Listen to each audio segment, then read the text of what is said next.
If he didn't have his last one at 5:30, he would be here soon. We'll go ahead and begin. I'd like to welcome each and every one of you to the 19th meeting of the year of the Hot Springs Board of Directors. The temperature's dropping. Fall is here, I guess, after one last week of hot summer.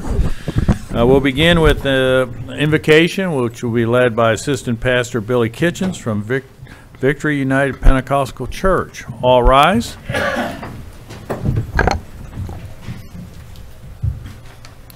Let us pray. Heavenly Father, we thank you for the opportunity to come here today, God, as a united group of people, Lord, to do what's best for this city. Lord, we ask you to touch each and every leader here today, God. Let us hear your voice and make the right decisions for our city. We thank you for this and just give you praise and honor in Jesus' name. Amen. Please join me in the pledge. I pledge allegiance to the flag of the United States of America and to the republic for which it stands, one nation, under God, indivisible, with liberty and justice for all.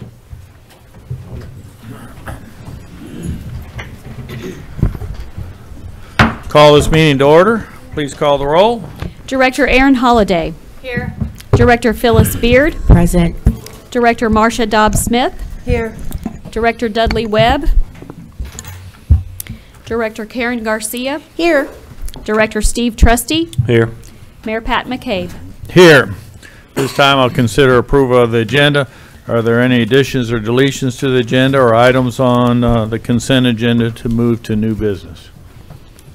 Director Garcia? I move to approve the agenda as presented.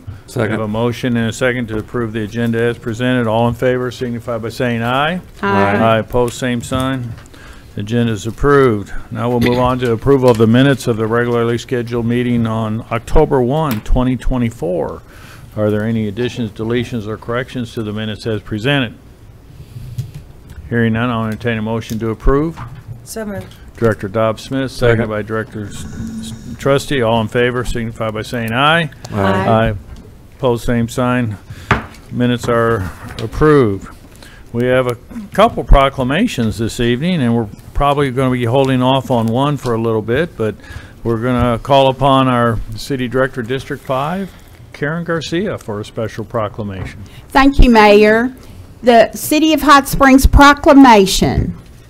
Whereas 4-H'ers strive every day to prepare for the real world and be equipped with the life skills year-round to thrive in our community, and whereas community service is a crucial component of helping 4-H'ers get beyond ready for their future, and whereas community service projects also allow 4-H members to realize the difference their efforts can make in society, and whereas as 4-H'ers serve others, they begin to see how even a group of young people can help change society for the better, starting with their city.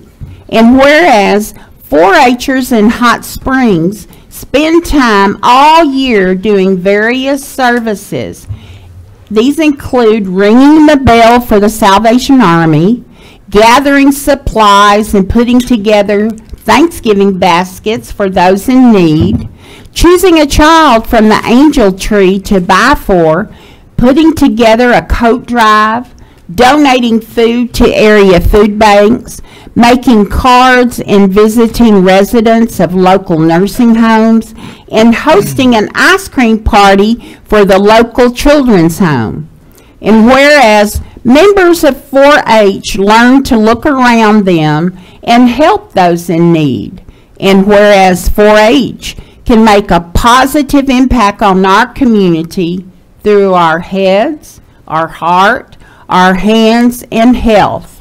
And whereas October is recognized as National 4-H Month, and Arkansas has recognized October as the month of service 4-H. Now, therefore, Pat McCabe, Mayor of the City of Hot Springs, and on behalf of the entire City Board of Directors, does hereby proclaim October 2024 as the City of Hot Springs 4-H month, and encourages all businesses and residents to recognize the many service projects 4-H'ers perform in our community and encourage young people to be involved in 4-H. And this is set forth under the hand caused by the seal of the city to be affixed on this 15th day of October in the year of our Lord 2024, signed by Mayor Pat McCabe. I'd like representatives of 4-H to come to the podium.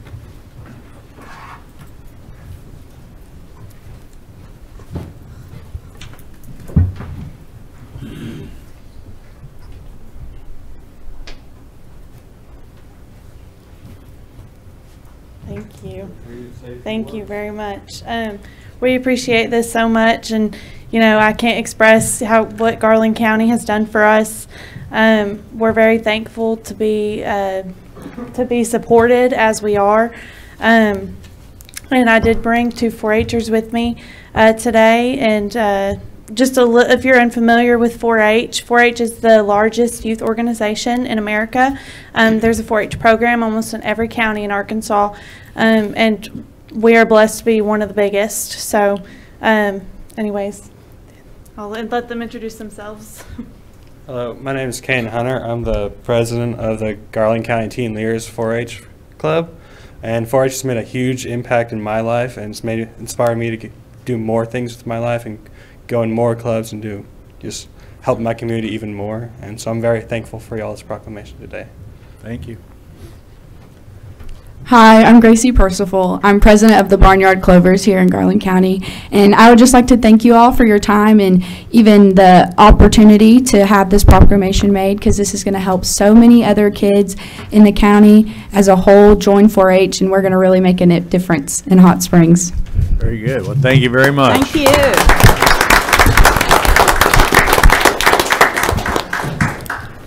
Our second proclamation will be presented by the City Director of District 4, Dudley Webb. Welcome. Thank you, Mayor. It gives me great pleasure tonight to introduce to everyone Ms. Wilda Hughley, who is a big advocate to prevent bullying, not just in the Hot Springs School District, but in the surrounding schools here in Garland County, in the community of Hot Springs, and for the most part in the state of Arkansas. So I want to read this proclamation to her tonight, and she is here tonight with her husband and family members and students who are a part of her organization. National Bullying Prevention Awareness Month. Whereas schools, homes, and communities across the nation are united in recognizing October as National Bullying Prevention Awareness Month, and whereas bullying in all its forms, including physical, verbal, social, and cyberbullying, can cause long-lasting harm to individuals, families, and communities, affecting mental health, academic success, and overall well-being, and whereas bullying prevention efforts empower students, educators, parents, and community members to work together to create safe and supportive environments in which all students can thrive and feel accepted.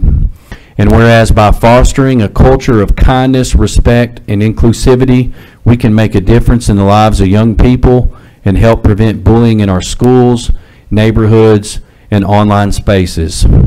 And whereas schools, churches, and organizations supporting our children are encouraged to develop bullying prevention programs such as Girls with Purpose, developed by Ms. Wilda Hughley. As a teacher, her sponsorship of this student organization addresses bullying and gives those subject to bullying a place to seek support and assistance. Now, therefore, Mayor McCabe, Mayor of the City of Hot Springs, on behalf of the entire Board of Directors, do hereby proclaim October 2024 as National Bullying Prevention Awareness Month in Hot Springs, Arkansas, and call upon all citizens to promote anti-bullying efforts, engage in conversations about preventing bullying, and commit to building safe, supportive communities for all. In witness whereof, I have hereunto set my hand and caused the seal of the city to be affixed on this 15th day of October in the year of our Lord, 2024. Ms. Hewley and your representatives come forward.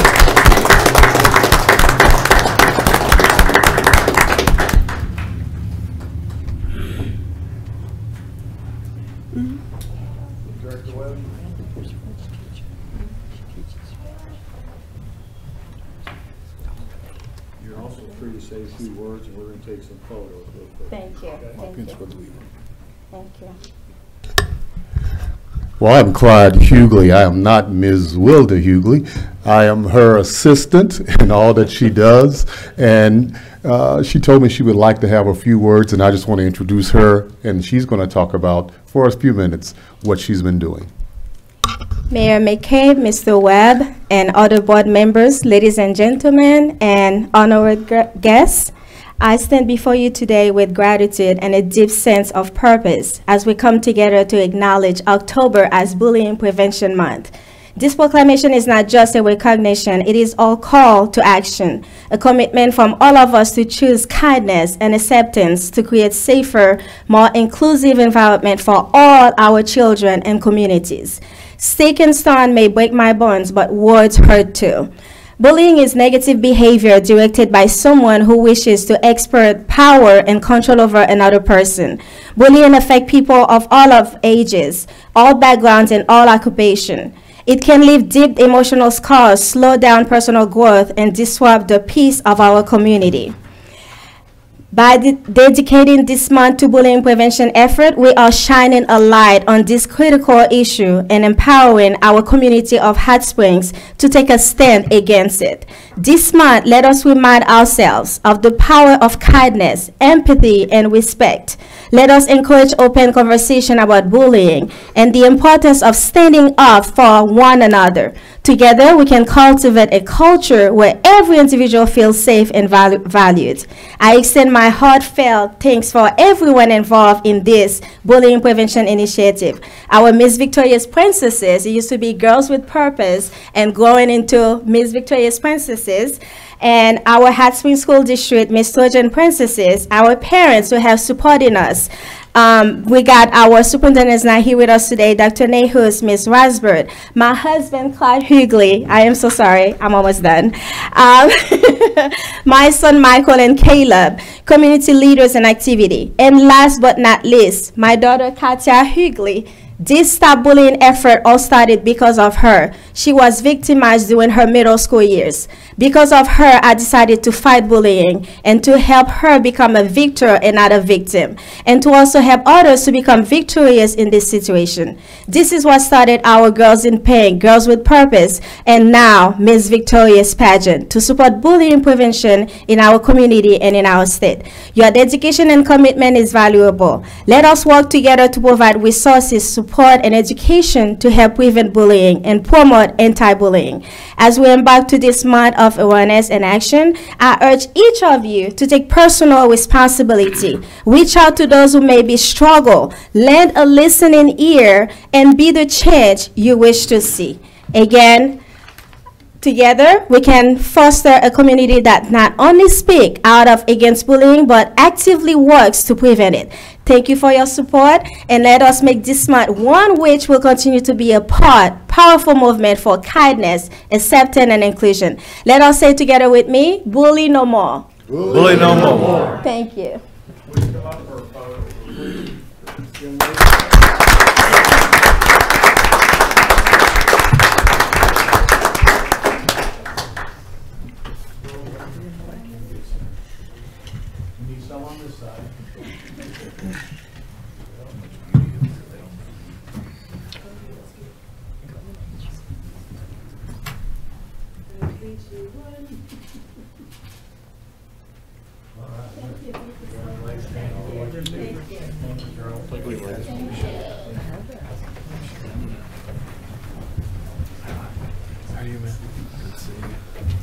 I could do that with some of my old photos. I've done it. this time, we'll move forward with the city manager's report. Mr. Burrow. Thank you, Mayor, members of the board. I'd like to lead off tonight welcoming 3 new employees to the City of Hot Springs family. Tansy House in Parks, Daniel Watson in Police and our Dispatch 911, and Logan Chrisman in Utilities. Also, we've had 2 promotions. Mr. Tom Broughton was promoted to our Hot Springs Assistant Fire Chief. Tom's with us tonight. And Dakota Watson was promoted to our wastewater treatment plant operator. So congratulations to both of those gentlemen, well deserved. The dragon statue at called the Millennium Dreamer at Hollywood Park. It's been around for a long time. If you've been to Hollywood, you're very familiar with what I'm speaking about. It's been temporarily closed, and the artist that came up with the Millennium Dreamer, she restored the Millennium Dreamer, artist Alice Guthrie Miller. It's really nice. She's done a great job, not only originally but in this restoration. The area is going to remain closed for another week or so to let the paint fully settle. However, visitors can look forward to seeing this new brighter form, and it'll certainly captivate the children and families alike. So really appreciate Miss Miller taking care of that for us at the park. Halloween, a lot of things happening in our police department, a lot of good things. We've got the Drug Take Back event. They're hosting Drug Take Back from 10 a.m. to 2 p.m. Saturday, October the 26th at the Hot Springs Police Department at 641 Malvern. During the event, individuals can drop off unwanted, expired, unused prescription drugs for safe disposal at the police station. The event is in correlation with the DEA National Prescription Drug Take Back Day.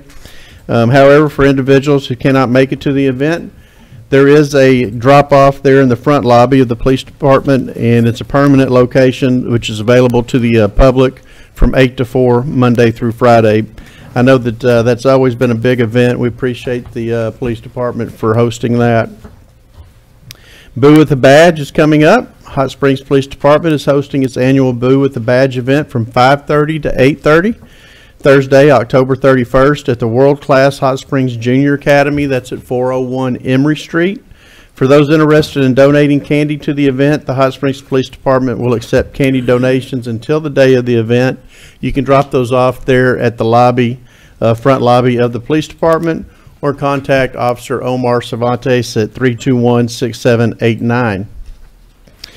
Christmas in Recovery is also taking donations. The Hot Springs Police Department is excited to host its 4th annual Christmas in Recovery event. This program will provide gifts and meals to approximately 90 individuals currently receiving recovery and rehabilitation services through the holiday season. It's a meaningful way to show that the police department and community care and support them during that special time of year. For those interested in donating, please contact Carrie Montgomery, again 321-6789. They'll be able to accept donations Monday through Friday from 8 to 5. I was down at the Hispanic Heritage Festival this past Saturday, and want to again thank the Hot Springs Police Department, Chief Harvington, Assistant Chief Roach, and all of those that were down there. This year they stepped it up a bit. Not only were they doing hot dogs and chips, but they had the chili. I don't know how big a pot of chili that was, but it was enough to serve just about everybody that stepped up with Frito pies. We appreciate all the work they did for that event. It was the first one. It was held down at the adjacent to the farmers market from 9 to 2, and there were a lot of people downtown for that event and down at the event itself. I think they served up somewhere around 300 hot dogs and then about 6 gallons of chili for chili pies. So appreciate you guys doing that. Hot Springs Police Department's Carrie Montgomery also co-hosted Together We Thrive. She co-hosted this at a Together We Thrive conference in Toledo, Ohio.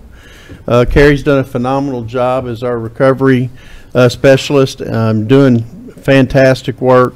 At this particular event, she went alongside 250 participants from 22 states and Canada, many of whom were executive directors and leaders of different nonprofits. The conference provided a platform to share insights and strategies for supporting underprivileged communities It highlighted inspiring efforts to uplift those in need and showcase successful programs that are helping to break the cycle of poverty. Carrie's just done a fantastic job since she's been in that position and continues to do so, and just fortunate to have her hitting that stride. Animal Services is hosting a Halloween adoption event. That's from 3:30 to 6:30 p.m. on Saturday, October 26th at the Hot Springs Animal Shelter. That's at 319 Davidson Drive. Lieutenant Zahner and Faith Wetzler are doing a fantastic job over there as well in managing the number of intakes that we have at the center, and always thinking of ways on how they can promote adoption, spay, neutering, and really appreciate their work as well. Solid Waste, the City of Hot Springs Solid Waste Department hosted its free household hazardous waste collection on October the 12th, this past Saturday, from 8 to 1 at the Garland County Fairgrounds. It'll take a few weeks to get back all of the numbers on the materials that they brought in. However, they serviced 401 cars that came through the disposal for household hazardous waste. Probably going to be in the neighborhood of I'd say 40,000 tons of material. They've done a really, really good job, and we want to thank West Central, the Southwest Central Arkansas Regional Solid Waste Management District. They're the ones who fund this, and we do some of the heavy lifting as far as the work and the employees, but they fund the disposal, and we couldn't do it without their help. Man, Saturday, if you weren't downtown, I don't know where you were, because it seemed like everybody in the city was downtown this past weekend. It was packed. I don't know if Coach Callan, the Razorbacks, brought everybody to town, but man, downtown it looked like a spring break day. Love to see that. Love people coming and enjoying Hot Springs. And then finally, I'll end with the Parks Department. The holiday season is officially underway as icicles and globe lights are being hung in Hill Wheatley Plaza, down at Adair Park, Craighead Park, and the surrounding streets. Starting November 1st, we'll begin setting up the 14 festive trees at Arlington Lawn, ensuring everything is installed and tested in time for the annual Tom Daniel Chili Cook-Off, which will take place on Monday, November 25th. As most of you who are from around this area, downtown's going to glow with over 1 million lights. Exciting new additions include a 12-foot tall LED Santa at Craighead Park and a 9-foot tall reindeer on a sled at Adair Park. We try to add something to our Christmas decorations every year, but it's really our Parks Department. They work about 40 days getting ready for this event. And it's always at the chili cook-off that we throw the switch and turn the lights on, but it really makes downtown Hot Springs look like a magical place in this time of year, and really appreciate their efforts. Other than that, Mayor, staff is working on budgets, and next Tuesday we'll have our meeting regarding the budget and being able to present some of those numbers to you. And that concludes my report. Thank you very much. This time we'll hear from individual directors on announcements of upcoming events. We have Director Garcia. Thank you, Mayor. I have a couple of announcements to remind people of upcoming events this coming weekend. The 2024 Hot Springs Documentary Film Festival begins October 18th and runs through the 25th at the Arlington Resort and Spa. This multicultural event attracts thousands of visitors and fans. It is the oldest all-documentary festival in North America and one of the longest-running nonfiction festivals in the world. And you can support our local film festival and participate in many different ways during the week. But a lot of people will be coming to town, and a lot of local people are involved behind the scenes and everything that goes on. And you can check out their website at hsdfi.org. And I know, Mayor, you've served on the board, as I have in the past, and this is a great long-running organization that I believe deserves our support in the city of Hot Springs. Also, on Saturday, the local Elks Lodge will host their 4th annual car show on Saturday the 19th at the Elks Lodge, 132 Abbott Place, and the proceeds will benefit the charities in our community. The registration begins at 9 a.m. and the Hot Springs Cruisers will be doing the judging beginning at 11 a.m. Best of show, first and second place awards in 13 classes will be presented. There are also concessions and door prizes. Anyone that wants to come out, free admission, so all are welcome.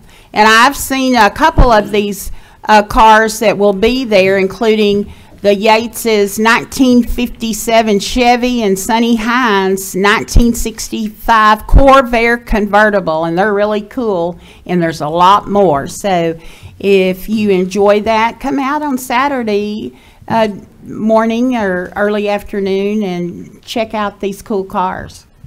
Very good, thank you. Any other announcements of an upcoming event? Director Holliday. Thanks. This kind of follows the trend of the last few weeks, but now it's time. Early voting is here.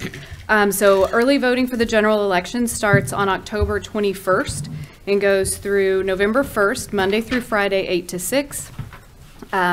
Saturdays, 10 to 4. Also voting is on Monday, November 4th from 8 to 5, so a slightly different time. There are several early voting locations, including the Election Commission, the Hot Springs Mall, Community Baptist Church, the Bill Edwards Center, Garland County Library, Lake Hamilton School, and Fountain Lake Fire Department. We do have open voting here in Garland County, which means you can vote at any location that's convenient for you. And then Election Day is Tuesday, November 5th. Voting is 7:30 a.m. to 7:30 p.m. at 17 different locations around the county to make it convenient. More information is at garlandcountyvote.org. You can get all of that time information. You can click a link to see your sample ballot to know exactly who's on your ballot.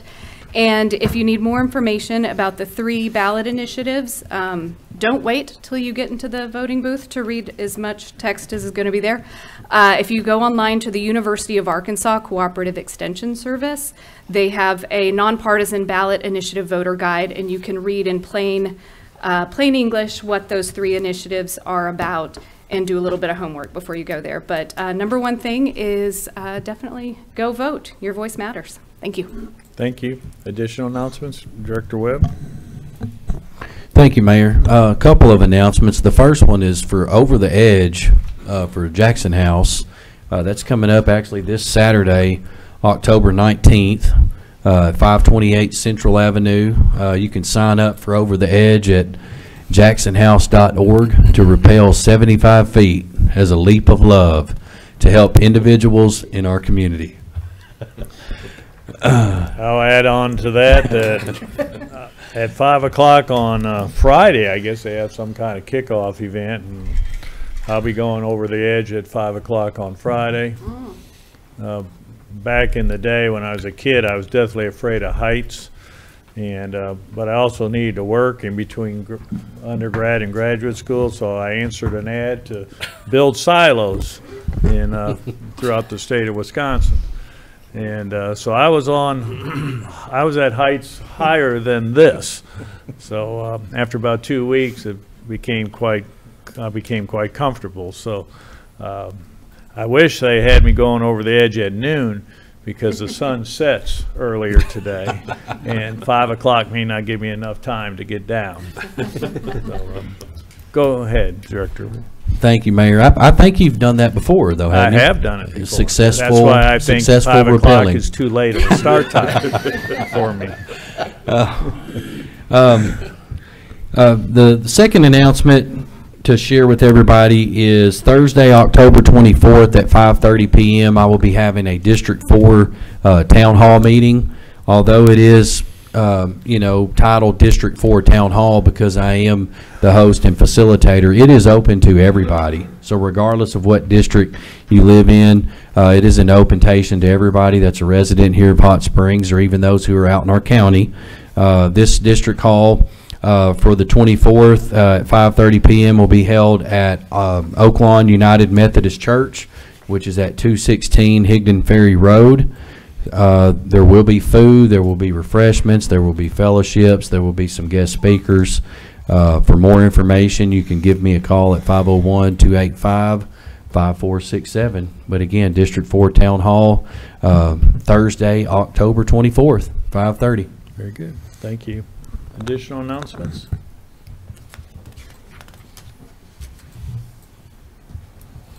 All right. I may ask Tom Broughton to come up. Tom, our Assistant Fire Chief. I saw a whole bunch of fire staff members downtown today driving around in their ATV, and then one of the staff came up to me and said, "It all looks good down there. 17 feet of clearance." Were they checking the tunnel out? They were. The city got with, and I don't exactly know the company's name, to go through the creek tunnels. About every 10 years, they try to send somebody down to see exactly where they are, maintenance-wise, if anything needs to be done, stuff like that. They got us to, we sent a team member with them that had radio contact with a crew that was up top, and we just shadowed where they were going in case they had any issues. They started at Watkins Park and went north, up Park Avenue, came back down, and then went to the Glade Street Bridge, went back in there, made it all the way out to Whittington Park, came out, took a break, went back in, came out at Fordyce on the Park Service property, and then went back in and finished Transportation Depot. So I have not found out exactly how it went, but when I talked to them during the increments, they said everything was going great. Years ago in 2015, I think it was, we had that company out of Mississippi come in and they did some work to the creek tunnel. One thing that helps us as first responders is while they were down there, they actually spray painted numbers on the side of the tunnel, and it gave more or less, if you're in this area of 3,000, we have a map that correlates where those numbers are. So if anybody's ever down there, gets lost for whatever reason, gets hurt, if they can see some of those numbers, we can actually get to them a lot quicker now. So that was one thing that one of our guys did when he went down, was to make sure that those numbers were still in place. Interesting. Well, there was a lot of activity going on, so even though it's not an upcoming event, it was something that I thought it was a big event for us. That's for sure. Very newsworthy. We don't encourage going into the tunnel. No, please don't. It is not a great. No, it's not. I've been in it before. Don't go at all. don't go at all. I was extended an invite to join them on the last segment, but I was busy. Yeah, good. Yes, sir. That's good. I went in January, and when I came out, I was soaking wet from sweat because it's incredibly hot in there. The company that came down from Mississippi, they thought that they had it under control, and it was no big deal because they were from Mississippi. And their first day, we had to pull one of their guys out because he got too hot. So legitimately, all the hot springs goes into that creek. So very good. Well, thank you for that report. Yes, sir. Thank you. Any other? All right, that's a good one to end on. So we'll begin now with the consent agenda. These are of a routine nature that do not merit individual discussion. So at this time, I'll entertain a motion to approve the consent agenda as presented. Director Garcia, seconded by Director Trustee. All in favor, signify by saying aye. Aye. Aye. Pose same sign. No. Pardon? No. And we have 6 ayes and 1 no. Public hearing, we have 2 public hearings, and first is conduct a public hearing on the request to abandon and close an undeveloped portion of Tyler Street located at J.P. Millard's subdivision in Hot Springs, Garland County, Arkansas. The city attorney? Do we have? Mayor, if you would just open the meeting for any public commentary that you may have. Is there anyone here to speak for or against this action that's being considered later this evening? We're holding a public hearing now for any individual who'd like to speak on this matter, and as city attorney said, we do have a ordinance coming up later this evening. No one wishes to speak. We'll close the public hearing. We have a second public hearing, and I'll call upon the city attorney to read that. This is also in the same area. Mayor, this is to conduct a public hearing on the request to abandon and close a certain unnamed alleyway located within Block 2 of J.P. Millard subdivision in Hot Springs, Garland County. This is just off of Cones Road, if anyone's familiar with that, about the 100 block of Cones Road. And anybody here who wants to speak on this matter during the public hearing? Hearing none, we'll close the public hearing. We'll move on to the first item of new business, and we'll consider Resolution R-24-183 and ask the city attorney to read by title. Resolution R-24-183, a resolution declaring certain structure located at 807 School Street a nuisance and condemning same pursuant to Title 17 of the Hot Springs Code. That concludes your reading, Mayor. If you would entertain a motion second to adopt. Motion to adopt. So Director Trustee, seconded by Director Garcia, and our Chief Building Inspector, Mike Scott, will be giving us a staff report. Thank you, Mayor. The City of Hot Springs proposes condemnation for the purpose of demolishing and clearing a vacant single-family residential structure at 807 School Street. This property is owned by Ginger Jones and Paula Jones. The structure was damaged by a fire that occurred in October of 2022. Due to the extensive damage caused by the fire and based on the requirements set forth in the Arkansas Fire Prevention Code, Volume 2, Section 116, as well as the Hot Springs Property Maintenance Code, Section 111, it was determined that the structure poses public safety and health risk and has been deemed unsafe for habitation. Since October of 22, inspectors with Neighborhood Services have been in contact with the owners on multiple occasions via phone and have issued notices to repair or remove the structure as well as maintain the property around the structure. A citation was issued to Mrs. Jones in November of last year, which resulted in fines and court cost of $700. Due to the inability or unwillingness of the property owner to make repairs to stabilize the structure and having no reasonable alternative, we are recommending that the structure should be raised and removed. Notices of these proceedings were issued to both owners via certified mail. When proof of service to Miss Paula Jones was not returned, Neighborhood Services inspector delivered the notice of consideration of condemnation to her at her home in Hot Springs. Any questions of Mr. Scott? Director Beard? Yes, thank you, Mayor.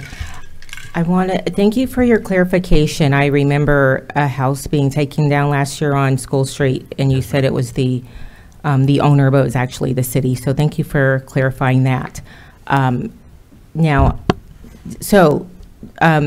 since I've been in office, though, and I did drive back down School Street, it is 7 blocks long, not 2 like I initially thought, because the streets don't exactly line up.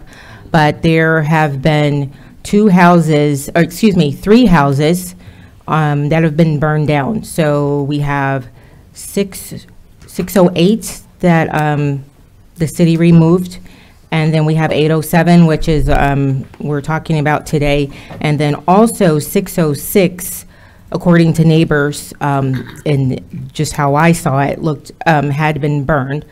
So my question is, and maybe this is for the fire or assistant fire chief, is it normal for 3 houses to be burned down on one street?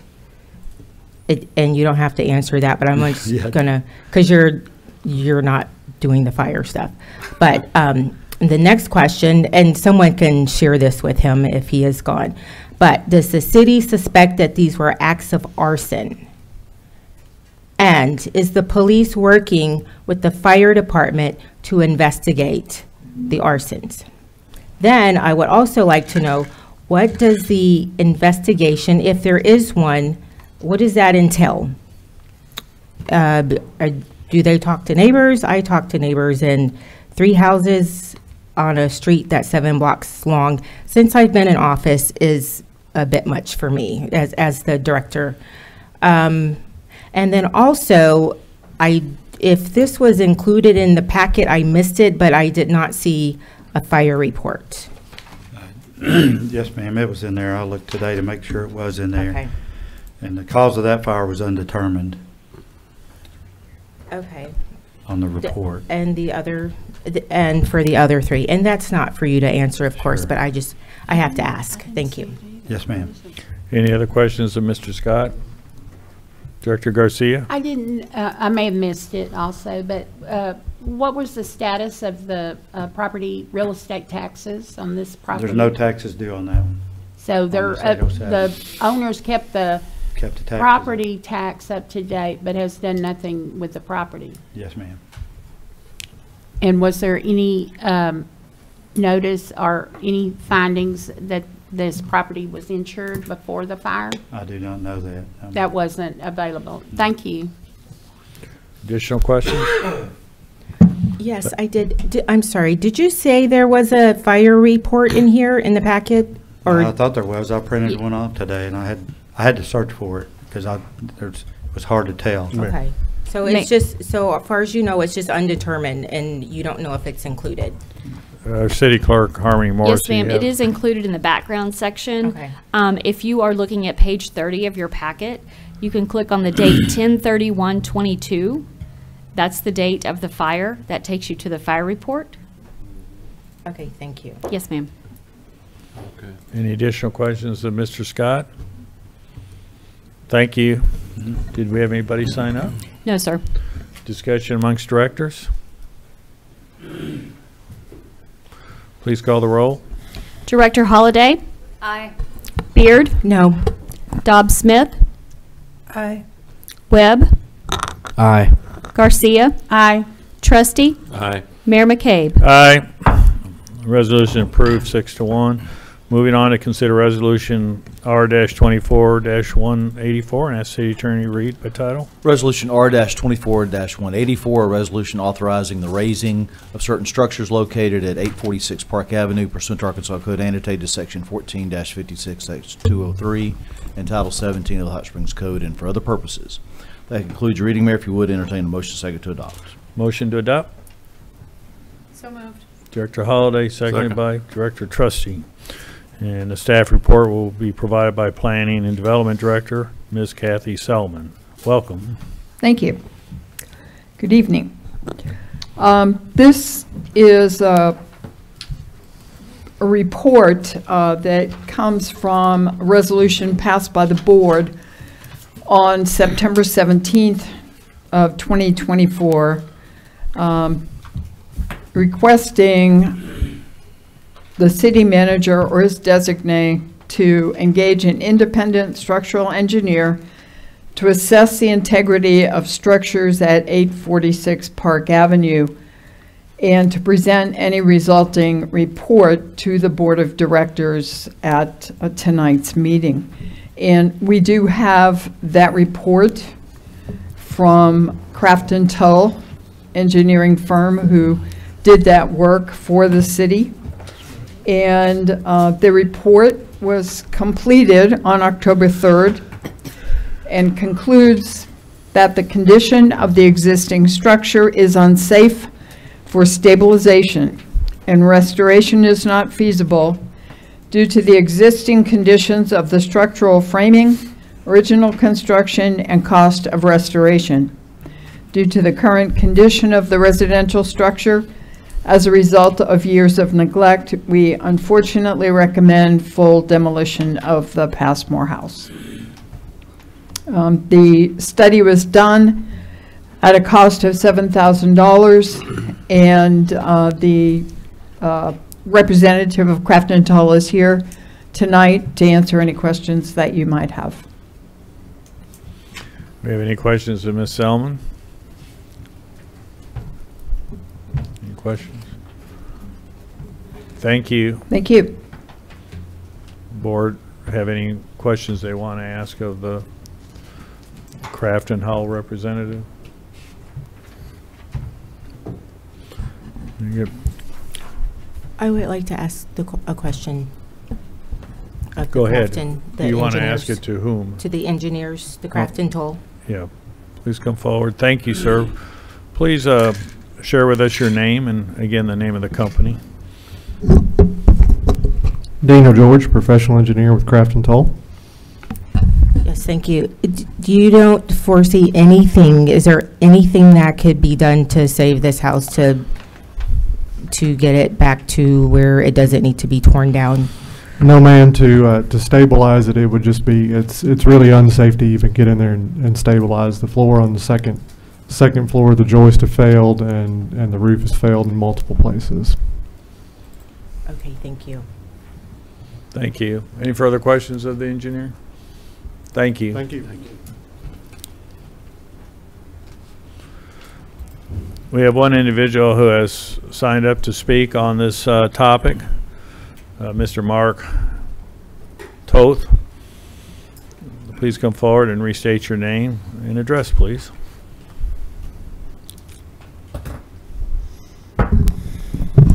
Good evening. My name is Mark Toth.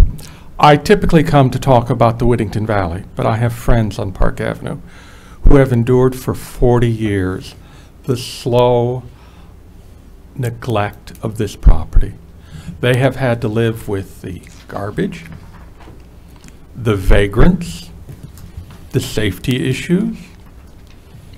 I'd like to point out that winter is coming. We had the Majestic Hotel burned down when vagrants got into the Majestic Hotel and lit a fire. This building could go up just as quickly in a residential area with trees around, and you're looking at other houses going up. I understand history. I understand the need to preserve our history. It's very much the cornerstone of the character of our city. I played a role in getting one of the historic districts created in this city, the Whittington Park Historic District. I understand that we have to act cautiously, but after 40 years we've reached the point where unfortunately the property owners have failed to take even the most basic remedial action to protect that property. It's a loss. It's a tragedy. But we don't want to compound one tragedy by keeping that in place, having a fire, and having other residents and other parts of this city compromised. It's a sad day. There's no doubt about that. And I all wish, and I think we all wish, that there was an alternative to this. But at this point, there isn't. And I'm speaking up here today because I have friends on Park Avenue who have watched this. They can't come out tonight. The weather, the hour, they're older, and they've asked me to come speak. If you have any questions, I'll be glad to answer them. Thank you. Thank you. There was no other individual that has signed up to speak on this. Mayor, we did have a packet of information that was delivered just shortly before the meeting that I wanted to make sure you had a copy. They couldn't come. They came and dropped it off. I think they want to come speak.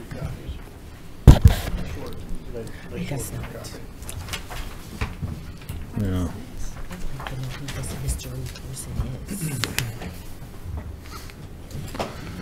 Discussion amongst directors.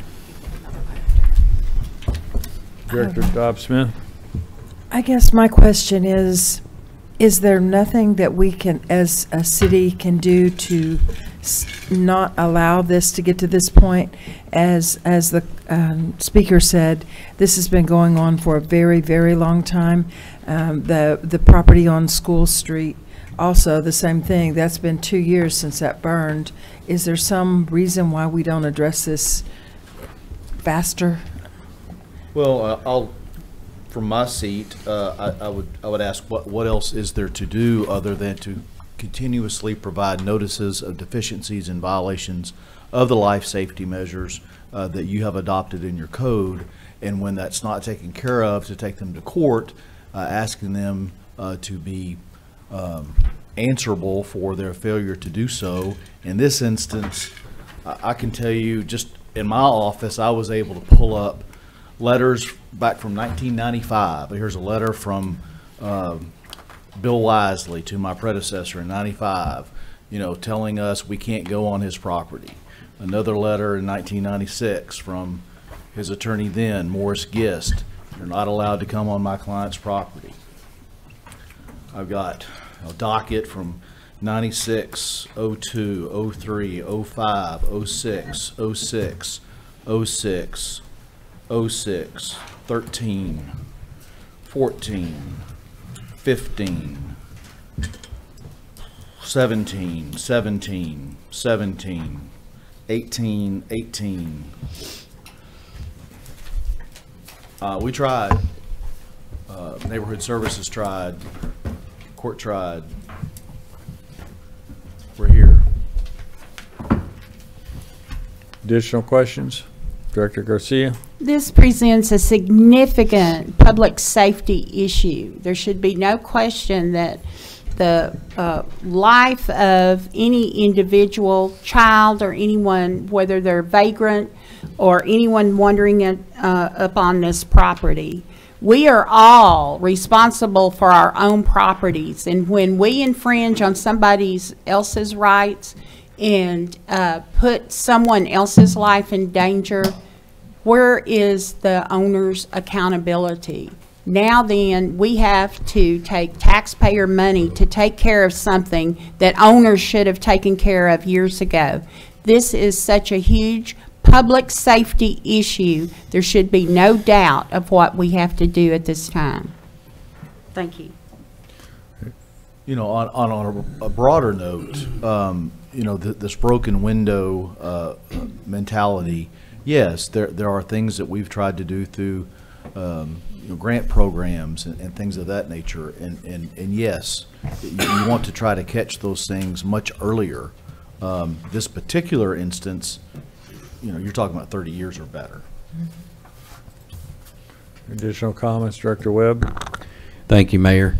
In this case, you know, as much as I want to see this structure preserved, as I could probably speak for all of us or most of us up here on the board, I don't think there's any question as to what the action for me is tonight, especially when we consider that we hired a third party who has examined this structure as best as they can, and their determination is it needs to be torn down.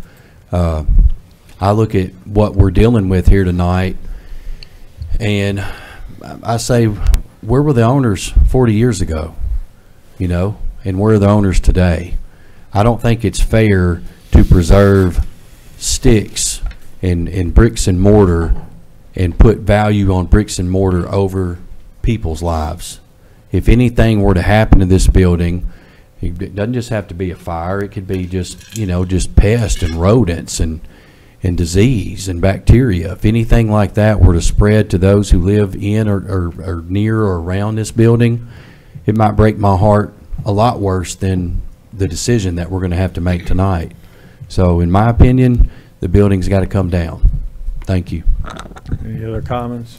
I do want to clarify, I'm not saying it's time for it to go. I don't even know how the engineers got in there. From those pictures, they must have had to send drones. I wouldn't go in that place.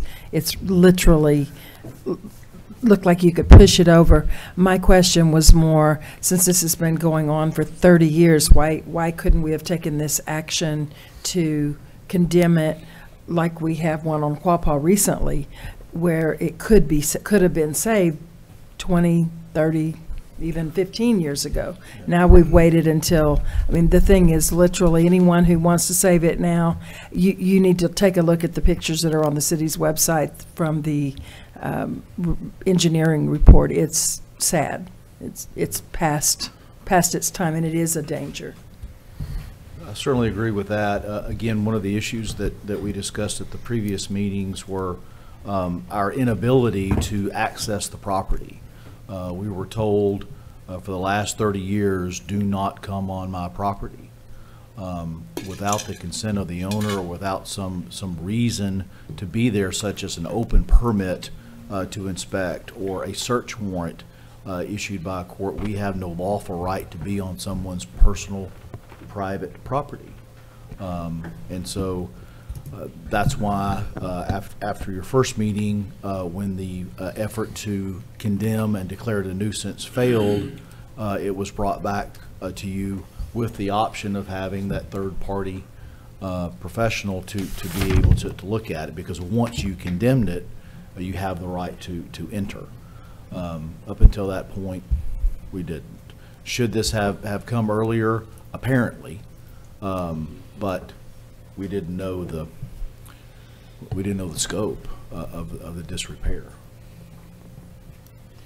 Additional comments or questions, Director Beard? So people can just ask the city not to come on their property, and they don't come on there? The Fourth Amendment prevents us from entering on your real property for purposes of inspection and garnering evidence against you, unless that is pursuant to a court order, an open permit, or your permission. If it's open, like a fire, for example, obviously the fire department enters that property. to combat the fire. And so you're there, you're seeing it, you know what's going on, but you don't know what's going on behind closed doors or behind a fence or up on a hill that you can't access, that's grown up with vegetation that you'd have to be a crow or a drone to see. So whoever the mystery person is that drops off the stuff, the packet at the 11th hour, I think if that person would have come here tonight, because I don't know if it's comical or I don't know what they want us to know, but this is, I think, the 4th night that we've had to vote on this or vote something in regards, and they bring us paper indicating that they want us to do something or they care. So should this vote to be condemned, if that's what happens tonight, then if you're out there listening, I want to say you have 30 days to make something happen different. Is that correct? Well, I would remind the board that you actually condemned it Okay. on September the 17th. It has been condemned and declared a nuisance. Your decision tonight is whether or not you're going to direct city staff to go forward with a demolition following the suggestion and advice after consultation with the professional engineer. So if we vote to demolish the house, then when does that take place? There is no emergency clause within the ordinance or within this resolution. We would have had to have called it an ordinance if we had. So that is still in play. However, I will remind the board, as we discussed about the gym on Orange Street, the old high school gym, the city has invested already $7,000 to determine whether or not this is a preservable piece of property or not. I have no doubt that it will cost more than $3,000 to bring this down. And so, again, remind you that your code 17-1-16 provides that a performance bond is required when the estimated cost of demolition exceeds $10,000. And so it will. So if they want to do something by way of a permit, they will have to post the bond.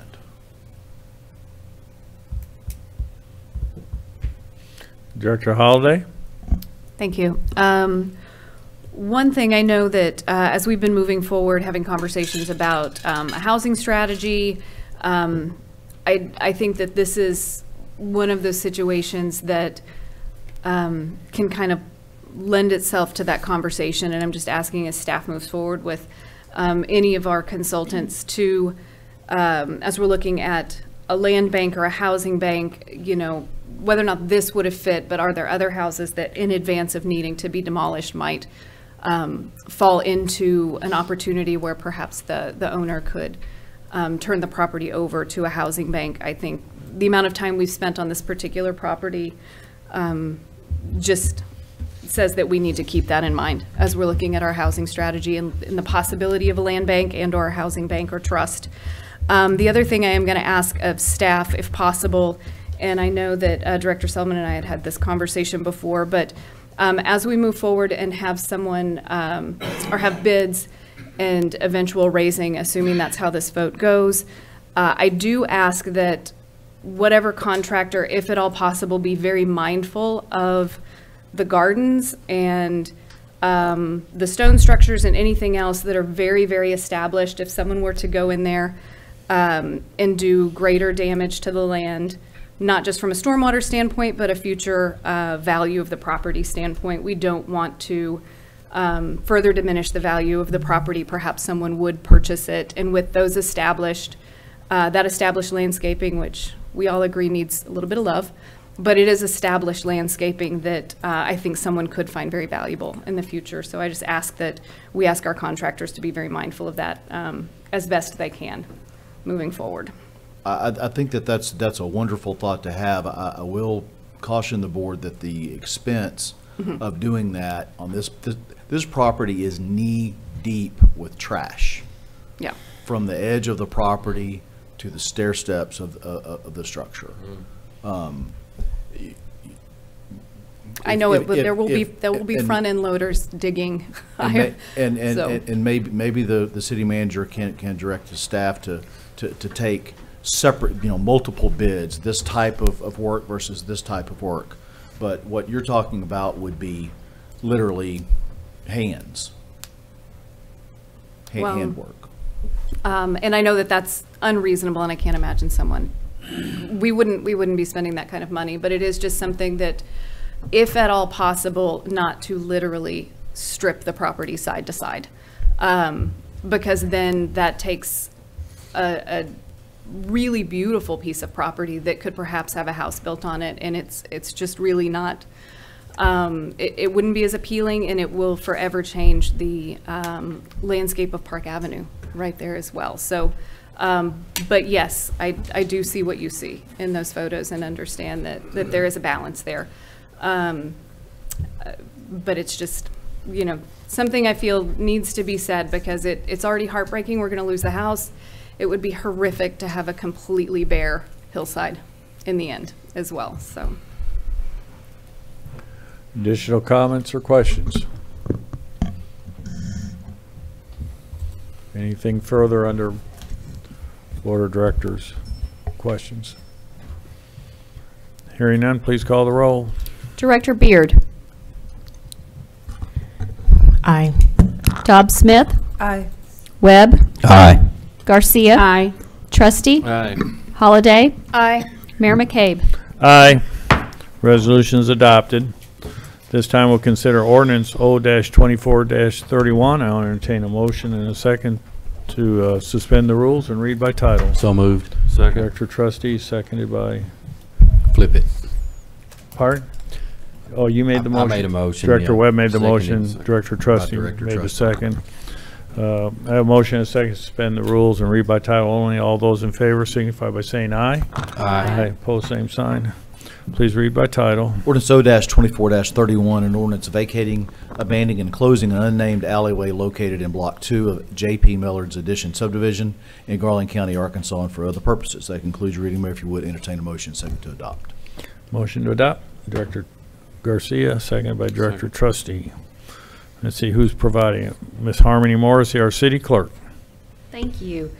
The petitioner is Andrea Causey, Fortune Park LLC, who owns and operates Hot Springs Beauty College, and is planning to develop the buildable portion of parcel 43-625 into a teaching facility office space with paved parking.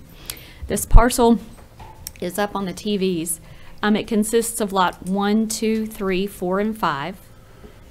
Highlighted in the middle is the right-of-way, the subject right-of-way. In order to fully utilize her parcel, she seeks to abandon this right-of-way in the middle of her parcel.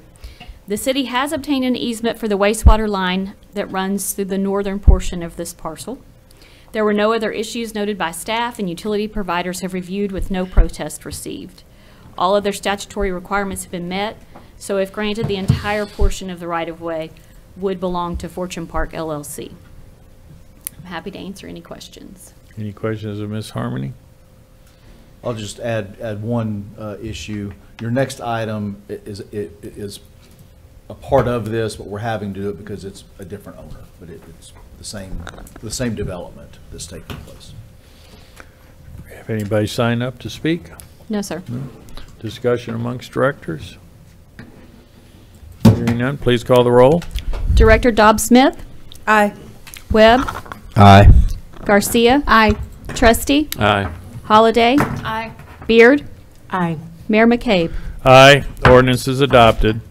Our next item is to consider ordinance O-24-32, and I'll entertain a motion to suspend the rules and read by title. Director Trustee, second by Director Webb. Motion and a second to suspend the rules and read by title only. All in favor signify by saying aye. Aye. Aye. Opposed, same sign.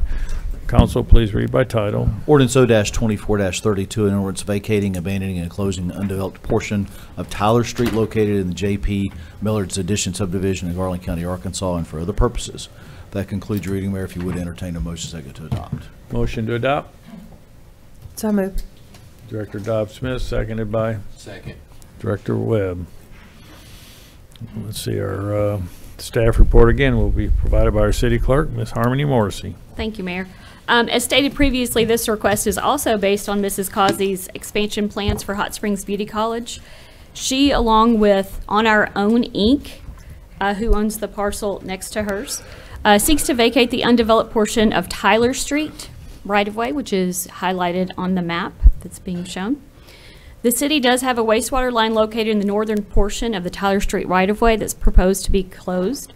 The property owners have executed easements to the city that would be a condition listed in this proposed ordinance. On Our Own, additionally, has executed an easement in favor of Entergy Arkansas for equipment located in the southeast portion of the Tyler Street right-of-way. No other issues have been noted in the review. All of their statutory requirements have been met. So if vacated, the easements would be filed, and the vacation would result in Tyler Street being split down the center line, with the eastern half of Tyler Street going to On Our Own Inc. and the western half going to Fortune Park LLC.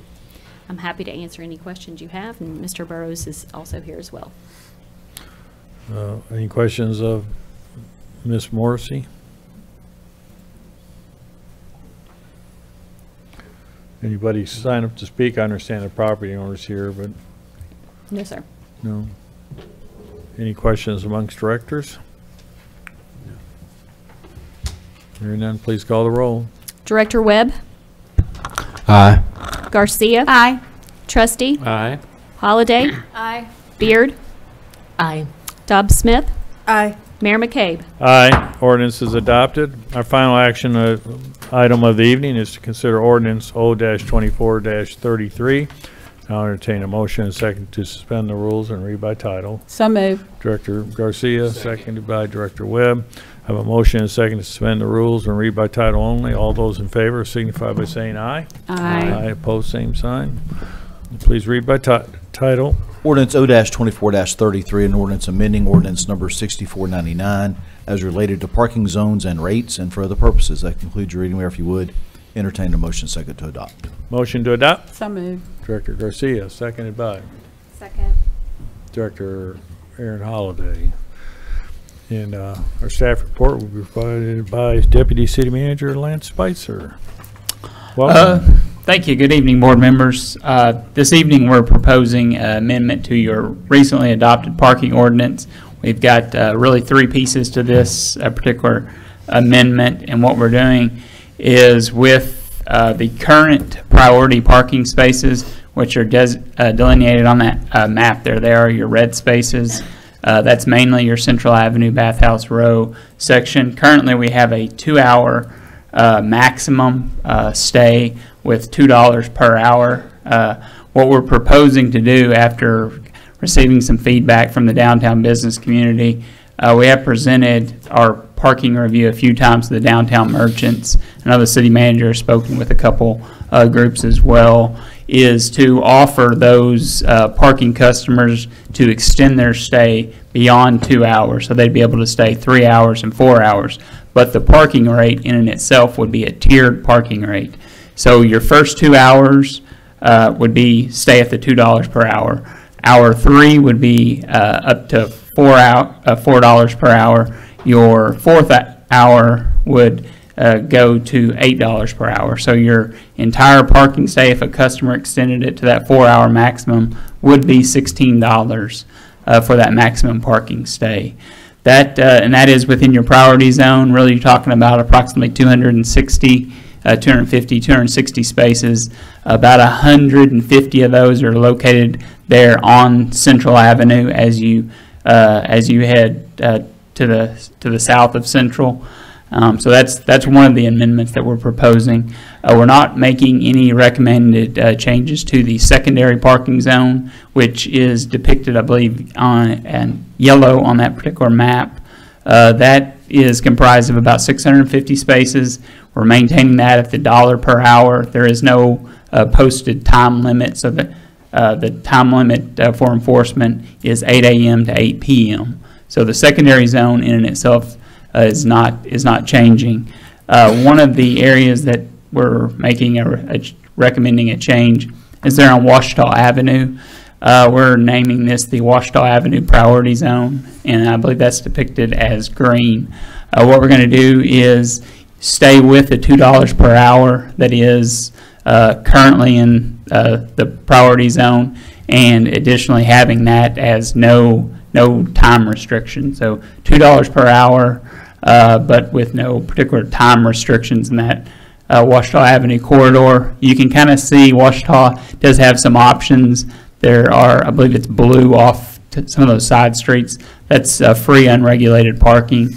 And one thing that we intend to do is to stripe some more of those spaces, because currently a lot of that does not have striping for parking. Ouachita Avenue, they will be doing some additional striping on Ouachita, so that's about 90 spaces in total. You're going to see some more of the striping there on the courthouse side as it heads kind of toward the Chamber of Commerce. There's some striping to be done. I believe there's a paving project that's slated for Ouachita Avenue, so that's one of the reasons for the delay in that particular bit of work. Last but not least is the construction permits. Currently, the city does have where contractors are able to rent those downtown spaces to park trailers, equipment, roll-off boxes, dumpsters, things of that nature. What we need to do is to adjust this rental fee to come into line with the current new parking rates. What we'll do is if a contractor wishes to utilize those priority spaces, those downtown, right there on Central Avenue, it will be a maximum daily fee. So that parking, the rental fee would be $32 per space per day for those priority spaces, and the secondary would max out at the daily rate of $12, which is the vast majority of those yellow spaces there. The current rate was set obviously longer ago. It's currently at $2 per space per day. So these recommended adjustments, I think, kind of fall in line with the new parking rates that are part of our paid program. And really with that, I'll conclude my remarks. Any questions of Deputy City Manager Spitzer? Have one. Director Dobbs-Smith? On the premium parking, you've got the up to hour 4. What happens after hour 4?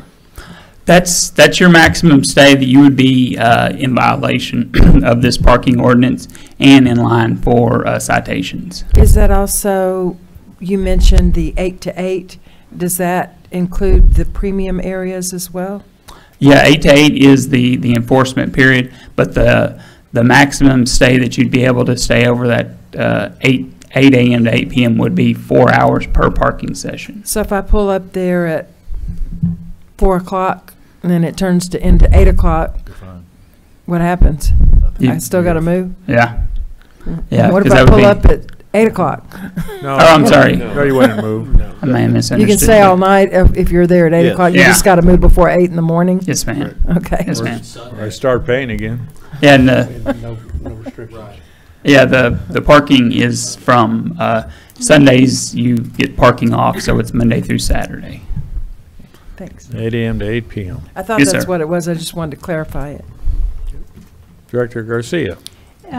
I wanted to ask you, was there any feedback from the courts? Several years ago, it came up, they wanted the parking, cost of parking removed in front of the district courts and circuit courts because of the number of people that were going in at certain times. Was there any feedback from the court systems? Are they in line with these changes as well? For the most part, Garland County and the county offices and court, they do have surface parking that is free immediately around that courthouse. I think they're also adding some parking there on the old cooperative extension building there. Okay. So I don't know that that's necessarily going to be a problem. We're really just talking about the on-street parking there on Ouachita. Yeah. So we won't expect getting repercussion from any of the courts. Yeah, we do not. Thank you. Director Webb? Yeah, thank you, Mayor. Lance, we did kind of look at what the potential revenue is for this parking over years' time. Can you share with the board again what those numbers look like? Yeah, You know, the projection. excuse me, Yeah. I was just going to add to that. If we were to project that parking is full on most, if not all, business days, Monday through Saturday, and might even see an increase, if you will, throughout the summer periods. But what are we expecting to get in return on investment for revenue, say in 1 year? Our kind of conservative estimates, looking at that 1.6 million in annual revenue for parking. The priority zones with that tiered parking, that's a little bit kind of a consumer behavior, so we don't exactly know how those hours 3 and 4 are going to behave. But at the same time, we've kind of looked at some of our projections and the occupancies that were observed by Walker Consultants when they were here, and really just looking at the rates, really kind of looking conservatively at about 1.6 million.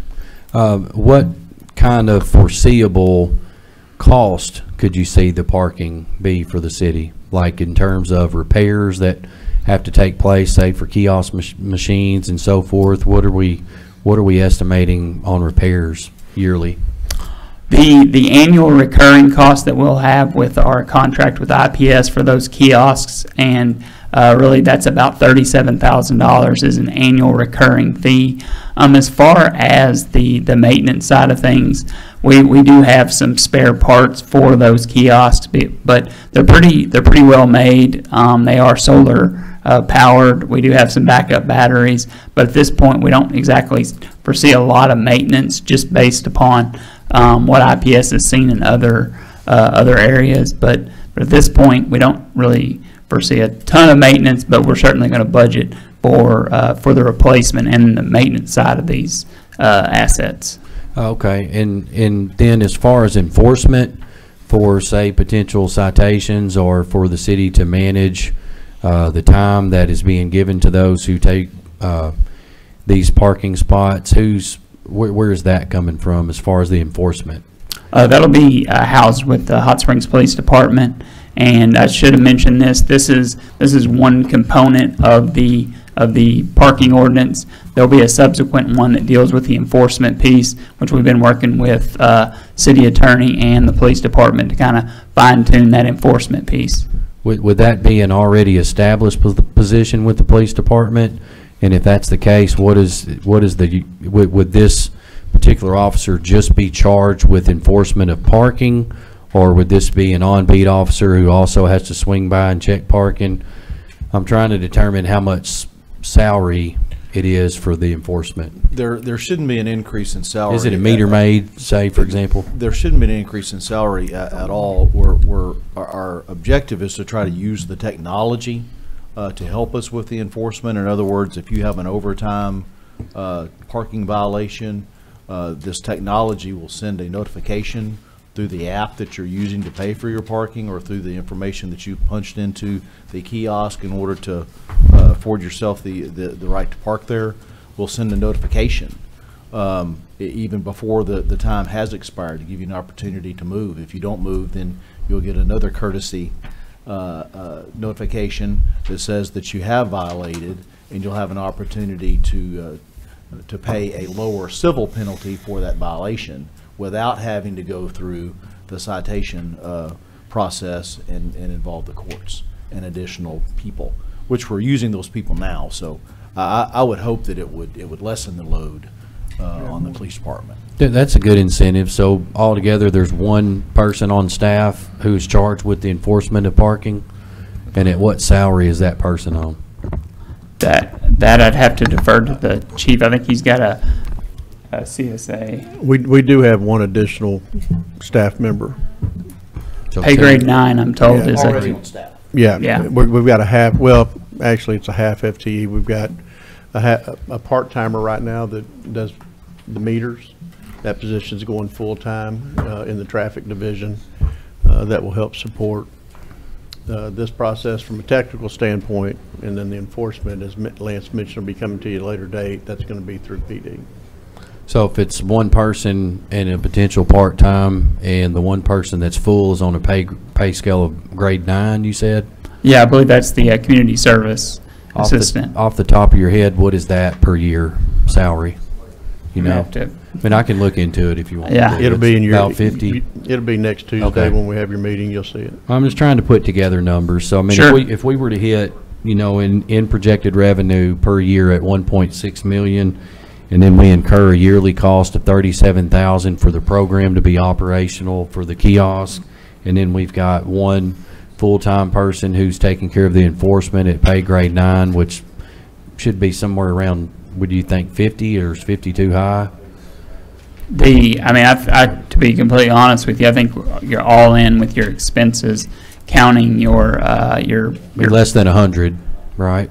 Probably close to 100. I think maybe just a little over, but you're probably talking still revenue in excess of 1.4 million, probably 1.45. So I think it'll be sufficient to cover those costs. And additionally, what we're looking to do is to build more supply, more parking for the downtown. Okay.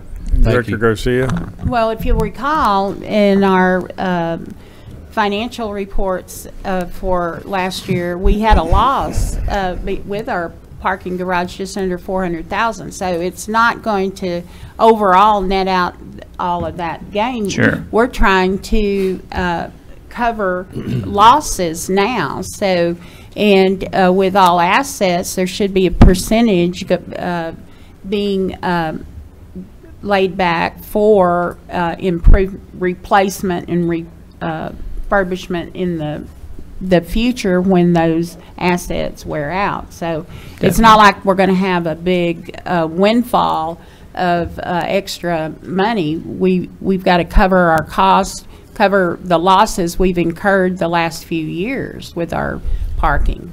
Well, and you know, if I could, Mayor, I think, you know, one of the things that it's important that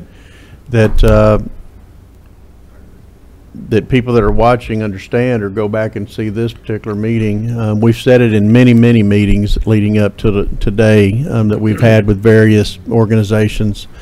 You know, our whole goal, the number one complaint we had downtown is there's not enough parking. And so 2 years ago, that kind of started us down this road, and it's taken a long time to get here. Maybe it's been longer than that even. You know, our goal is to build another parking deck in the downtown area. Somewhere, hopefully, you know, we can get a deck around 300 vehicles. The cost that we're hearing to build a deck like that is about $40,000 per spot. So this revenue is going to go into a parking fund. We treat it as an enterprise fund. The revenue is going to go into this fund. That's what we're going to use. After about a year of revenues, and we go through 4 seasons because we do have seasonality in Hot Springs, we're able to now look at going to bond council and looking at pledging a bond based on those revenues and passing a revenue bond to be able to build a deck. We don't have to wait until we have, you know, 20 million or so to build this deck. We'll be able to build it with a revenue bond. These funds will go to pay off that bond. If we see that we're exceeding the projections, we'll pay that bond off sooner. One of the things I think it's important that as we move through this next year and we see those kind of returns, that we add additional enforcement in the downtown area. I would, you know, we have a hard time hiring right now our police officers, and hopefully we'll see that, you know, changing. But I'd love to be able to have, we've got a, you know, a substation in our current parking garage. It's not manned 24 hours or 8 hours a day, you know. It's a place where they can go and get caught up or take that break while they're doing the downtown beat. But I'd love to see us, you know, have someone there monitoring cameras, looking at things, making already a safe downtown safer. As we build another deck, you know, we need to look at trying to do something like that on the north end. But you know, I hope that parking continues to be a problem. I hope we fill up this 300 deck just as fast as we have this one, and we're looking to build another one. You know, that's what's best for Hot Springs is being able to accommodate the number of visitors we have, and hopefully growing on that. So that's kind of the impetus of why we're doing what we're doing. Lance, there was a lot of discussion just here in the last few minutes regarding the enforcement part, and you know, City Attorney Albright talked about the technology. Then there's some other discussion, comment about meter maid. Aren't these just where we have a patrol car set up with license plate reader technology that ties in with this software, that it's not necessarily a laborious activity? Yeah, that's correct. There is a unit with a mounted LPR license plate reader camera. Additionally, the enforcement officers will have handheld LPRs that are able to read those license plates. And essentially, that's a kind of a ruggedized mobile phone, if you will, that is able to dispatch tickets. But all of it's all cloud-based, and the LPR system is much more efficient because the parker is putting in their license plate, and that's how the system determines the overtime, if someone is overtime, so that you're able to, with that LPR camera as you're driving or as you're doing your enforcement, those are things that it tells you you need to head to the third floor of the Exchange Street parking garage. You got 3 units that are overtime, and then you're able to use that LPR reader to verify which units those are. So it's meant to be much more efficient. Yeah, so actually the system alerts law enforcement of any excess time. Yes. Yeah. Mayor. Director Trustee. Thanks, sir. That was a question I had for Brian. You said it sends a notice to the people parked in the spot that their time's about to expire. My question was, does it notify the police department? And you just answered that. So I have a question for you, Lance. The parking rate zone table, the 2 hours, $2 per hour, 4-hour time limit. Did that $8 come from the downtown groups that y'all have presented? Yes, that was actually from some discussion when we met with the downtown merchants. There was some wanting to extend that parking stay, right. And then in doing so, the tiered rate was to basically offer someone the ability to stay, but with a stepped up rate. So that's where that was not an idea that staff necessarily had on that parking rate. Well, just doing the math, I mean, if we had kept the 2-hour time limit and it was $2 per hour, that's $4 for 2 hours. Yeah. And then under this scenario, it's going, I mean, the first one, the person leaves, another car comes in immediately and stays another 2 hours. So you have $4 and $4. You have $8 for the 4-hour time limit. Here we're going to have, what, 16? Yeah. Is that, I don't understand. That's a 200% increase. I don't understand why we need $8 for hour 4 and why we can't just go another $4. We're still, that's a 50% increase on what we would have had if 2 cars came in, one stayed 2 hours, the second one stayed 2 hours. You'd still have $12 instead of $8, so you still got a 50% increase. I guess the numbers that you mentioned, are they based on this parking rate now, or was that based on the previous parking rate study that we had? That was based on the previous, the $2 per hour. $2 per, and so by increasing this. But a 2-hour cap. Yeah. A 2-hour cap, so it's $4. And that's the point. If you had someone come in 2 hours, they pay $4. Someone else comes in, they pay $4.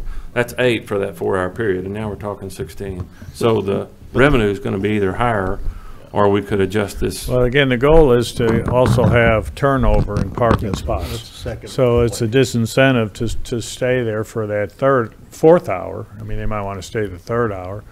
But you also remember, they're one of the largest private parking lots in downtown, which is 80 yards from Central Avenue, just a short block, is $8 per hour, starting with the 1st hour. And there's no cap, if I recall correctly. So this is, you know, for us, as the city manager alluded to in previous meetings, you know, we've always had a 2-hour time limit. Right. Always had. We marked tires until we couldn't mark tires anymore because Supreme Court ruling, and we wrote tickets on tires that were, you know, beyond that 2 hours. So it's, you know, if the guest wants to stay 4 hours, then they'll probably be more than happy to pay it. I mean, they're going to average it out too and go, okay, I stayed here for what, $16. That other lot would have cost me $32. You know, So I think they'll be happy. I don't know what the right blend is, but two things happened. One, it was set at 2 hours. The feedback was that some merchants downtown wanted a longer period of time in order to have that brought in the premium rate. Right. If 4 and 8's not the right number, I don't know. I'm not an economist, but I had those comments to me too. They wanted a longer time period, and I understand that. But we're already charging them for staying the extra hour twice what they were paying if we just stayed at $4. So I just wondered if the downtown groups that y'all have talked to, are they okay with these rates? Have you had feedback? I haven't had any negative feedback. And this actually came at the suggestion from one of the downtown owners, right?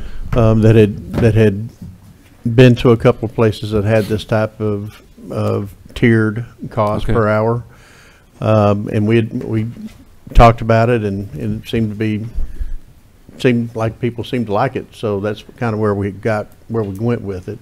Okay. Because the second highest complaint we received downtown is no turnover in the parking spots. A lot of that was honestly employee parking. I mean, we had one vehicle down there that a business owner had. It was there months. It had cobwebs growing on it. I walked by it several times. So, I mean, those are those are two things that we always heard about downtown: not enough parking and no turnover in the parking. So we think this will help deter both of those. One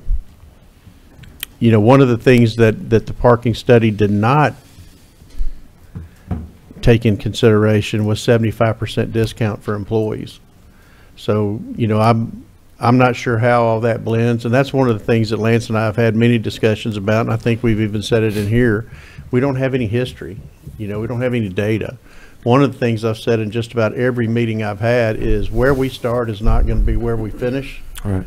We may get a year down the road or even less and start seeing what the impact is, what the fee, what the revenues are, those kind of things, and make some accommodations or make some adjustments. We just don't know because we don't have history. Sure. And I think we'll have to have a year or possibly two to go for a bond issue in the amount you're talking about. I mean, according to Cruz, we need about 12 months. Things have changed since I was in that business. So, okay.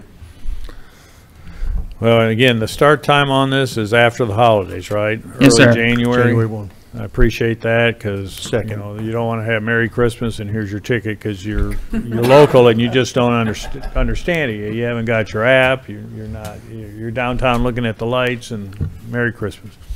So, Director Webb or Director Webb? Just a question. For example, the Rotary Christmas Parade, where people park down there, they'll have to pay now because that goes up till 8 o'clock. Till 8 o'clock. I mean, it goes past 8 o'clock. So those that get there they can't get there before 4 o'clock, to go back to your example, or they'll have to move their car. But those that go for the parade, they park along Central, and so they'll have to pay to park to watch the parade. Or park in one of the unregulated spots. Walk from a blue spot, right. Okay. But not this year. Yeah, not this year. Merry Christmas. Director Webb? Yeah, thank you, Mayor. Bill, you had mentioned that, we are including a 75% discount for employees. And I do commend, this board and our city staff for looking in that direction. Does that 75% discount for employees go towards priority parking or just secondary? Secondary. Okay. Secondary. Is the reason for it just being secondary is because priority does have that time limit cap on it where secondary doesn't? And it's a premium spot. That's it. That part of that complaint that I talked about was employees taking up that, frontline space. And we're talking, all of our surface lots, Hill Wheatley, the parking deck, that's, those are, eligible for the 75% off. I mean, you're not going too far to get that. Director Holliday? Thank you. In the previous map, you had mentioned that we still had several kiosks that had not been applied to the map. Is that still the case? Because there are some kind of large areas that don't have kiosks on this map. Yeah, correct. There'll be some additional kiosks added to the Washita Avenue area. That's, I think, Denny, there's 7 in total on that particular stretch there. I think all told we've got, Denny, do we have 20? 25 and we added 3 more. Yeah. 28. Okay. And thank you to everybody who continued the conversation about Washita. I think it's important that we treat that slightly different, so I appreciate it. With the kiosks, is that technology that we purchase and own, or is that part of that service contract? And I ask because if one was to be completely run over and destroyed, is it an insurable loss, or is that just part of our service contract? That's insured. We do not own those kiosks. Okay. So what happens when they, because we're losing streetlights. So yeah. It'll happen eventually. Yeah, the kiosks themselves, they cost about, I think they're about $6,500 per kiosk for whenever we're using those. But if they are destroyed, and those are things that we do have spares on hand, but additionally IPS would be the entity to replace those. Okay. And then the only other thing, we had talked once upon a time about designated handicap parking spots. Is that something that, I know right now we're just talking about rates, and the map is about rates. And I did notice in the documentation that anyone with a placard is not charged for their parking, but are we including or continuing the conversation about designated handicap parking spaces? Yes, we've, that was identified in that Walker study, was the location and the number of those ADA spaces. And certainly as we kind of rework our parking program, those are things that we intend to look at as the location of those ADA spaces. Okay, thank you. Mayor, I think. Pardon? Additional questions? That's, I want to be, make sure that the board does understand, if you've got 100 employees downtown, you're probably not going to get 100 permits. If we gave a permit to some of those, I mean, we'd run out of spots. So, there will be some limitations on that. It'll still be, I think, well into accommodating the businesses. But usually when you have the businesses that I'm aware of that have that type of employee count, they've got their own parking lots that their employees could park in. Several of those are down there that are like that. So just want to bring that point up. And also, if you're paying in the kiosk, it's not going to notify you when you're getting close to your time. It doesn't have your information to be able to do that.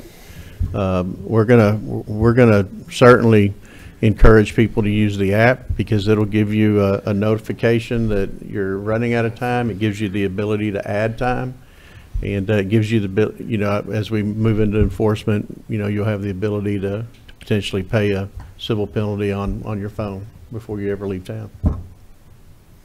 So, any other, Director Beard? Yes. Do we know how much the tickets are for people that stay longer than the 4 hours? Those are things that we're working out right now with the city attorney, and I mean, I think honestly we're kind of landing for in that $25 to $30 range for a parking citation. So if you stay 4 hours and that's $16, then you could say $8 for the price of a ticket. Well, we're actually looking at some, and that's a good point, is based upon the number of citations that you get, first offense, second offense, it would step up. So obviously that would be the deterrent to hopefully deal with people that park over time. Director Beard, you actually stole one of the comments that I used in those meetings. I'm with you. Now the penalty is $10. Right. Yeah, I when I worked downtown, I didn't feed the meter and I got a $10 ticket, and I was like, okay, take 20. Right. I mean, it was, coming from New York, we pay a lot more for parking. So it was, to me, worth it for not feeding the meter. Did I just tell myself? But yeah, the $10 ticket, that didn't bother me. Well, we haven't decided exactly what it's going to be yet, but there needs to be a real incentive to do the civil penalty aspect of things. So whatever the citation amount might be, it needs to be discounted enough that encourages people to do it. And we don't want to steer away our guests. Right.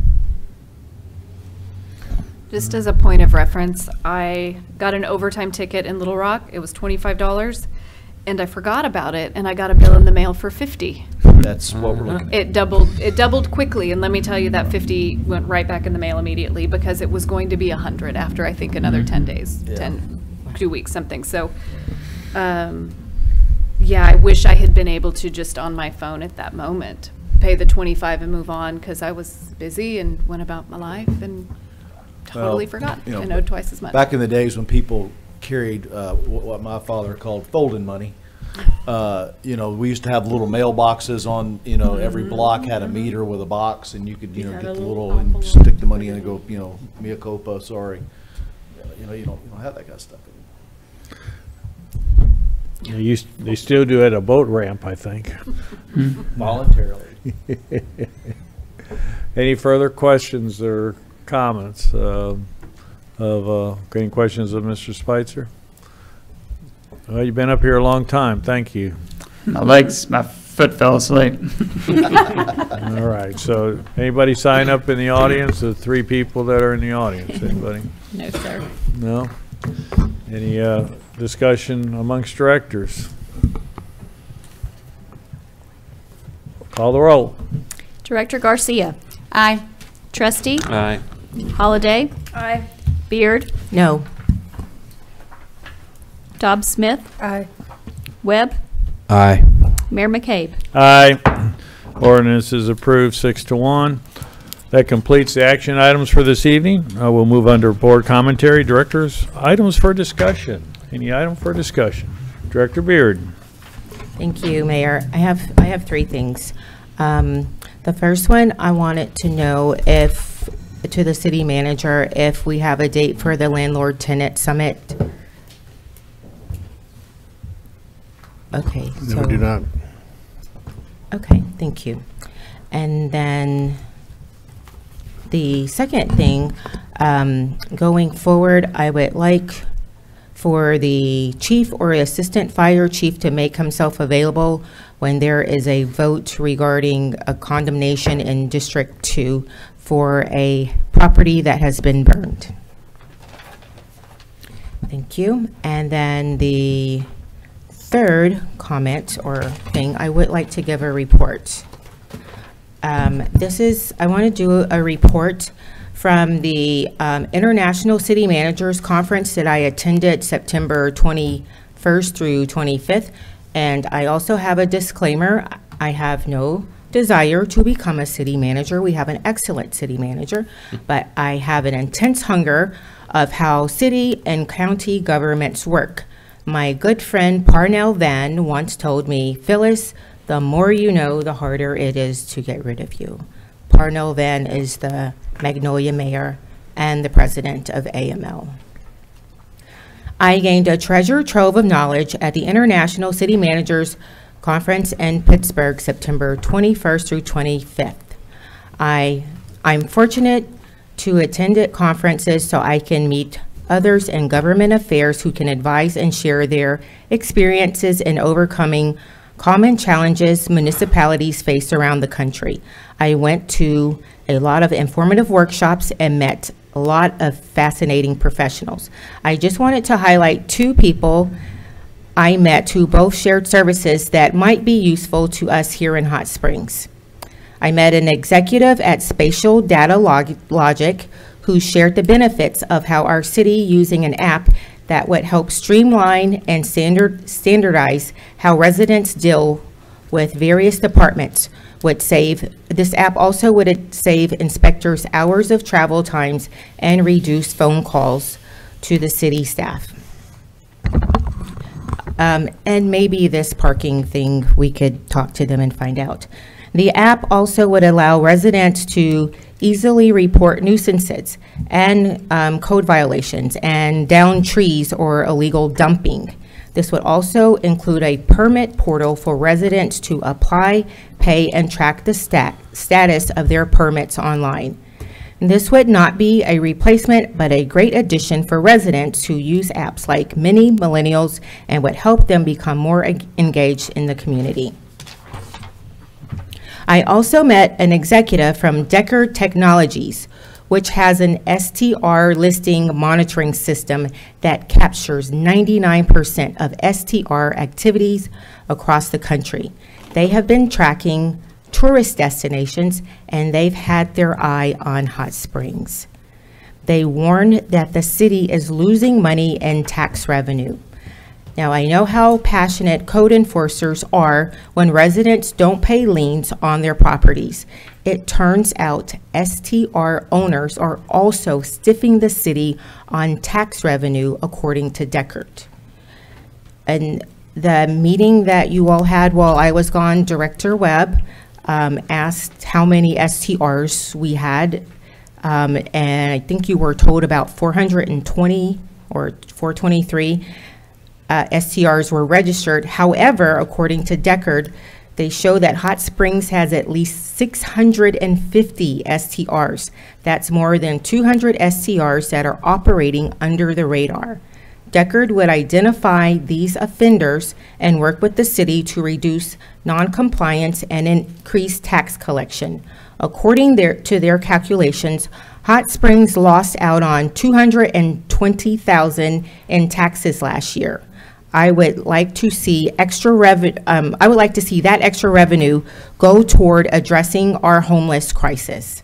Both companies said they would be more than happy to come to address the board in a meeting or a work session, and I hope we can take them up on their offer. And that concludes my reports. Very good. Just remember that the 420 is residential STRs. I understand that, but there's a lot of people. Well, we can hear what they have to say.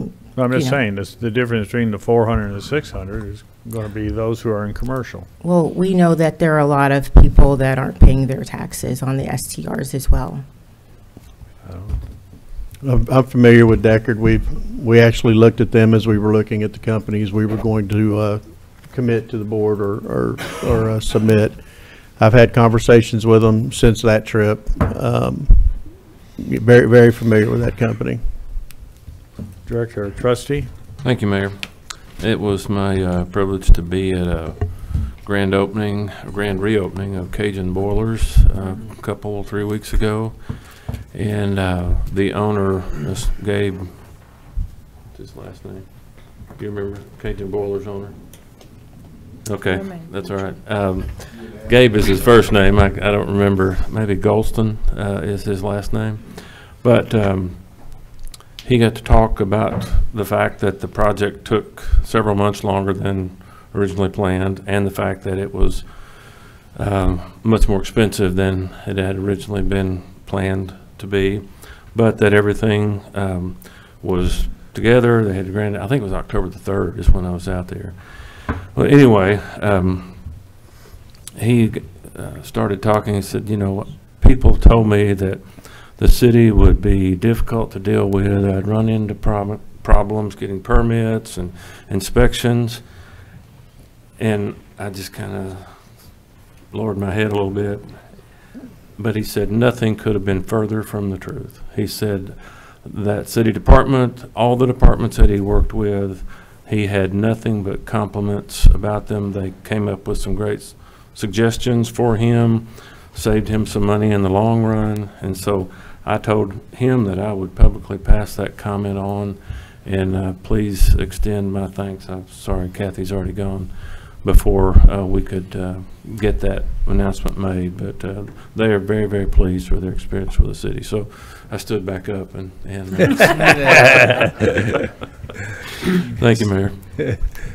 Director Garcia. Thank you, Mayor. I wanted to publicly thank the police chief and the police officers. We had very successful National Night Out with the police. We had a great turnout over in our location in District 5. We, regardless of how many community meetings I host, this is the most popular and had excellent feedback from all the residents, and it really means a lot to everybody that the police will spend that time with them, talk to them, and get to know them, and I'm so proud of our entire police and want to publicly thank them. Director Webb. Thank you, Mayor. The next National Night Out, I'll be having tacos as well. And no, I want to commend Director Garcia. I'm glad that she had a good event. I look forward to also planning a National Night Out next year. I'm very appreciative for the police officers that did stop by the National Night Out for District 4 as well. And I actually want to turn my attention to specific officers, Officer Omar, Officer Brian, and then Chief Harverton. I want to thank you three for being a part of a neighborhood watch training that took place October 9th for neighborhoods and communities in and around the Peters Point, Sun Bay Central area. A lot of the representative for the different neighborhoods within that area were present for that training. It was a very, very well put together training, and before the end of that meeting that night, that whole neighborhood established officers for a formal neighborhood watch, established a communication system for their networking, established watch times to take place within those communities, and also have resident data sheets available to give to everybody so that the chairperson and vice chair can keep up with who is a part of the organization. And they also have serial number logs that they are passing out to all of the residents. So all in all, there were between, I think, 20 and 30 representatives from different neighborhoods there, but they represent over 200 homes. So we're looking at anywhere between 400 and 500 residents of Hot Springs that, as a result of the initiative that was set out by Mike Cumnock, who is the official chairperson for this new Neighborhood Watch program, and the actions of our Hot Springs Police Department, we are looking at 400 to 500 residents who will have added security to protect their families, to protect their homes, to protect their properties, and to protect their neighborhoods and communities. So I'm very proud of Mike and that whole area, that whole neighborhood, for coming together for public safety, and I'm also proud of our police department for leading a good neighborhood watch. November 14th of this year is when this group will get back together to make everything official and become a formal neighborhood watch community for Hot Springs. I want to encourage others who are maybe watching tonight or sitting out in our audience to please give me a call if you also feel the need to establish this type of added security for your neighborhood.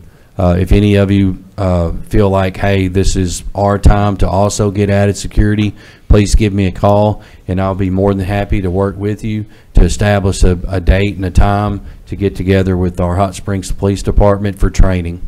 Thank you. Very good. Director Holliday. Thank you. I couldn't let you guys have all the fun over there, but echoing again with National Night Out, we had probably a smaller one than you all did. I think we had more officers than residents with our short lead time. However, I would argue we might have had the most fun.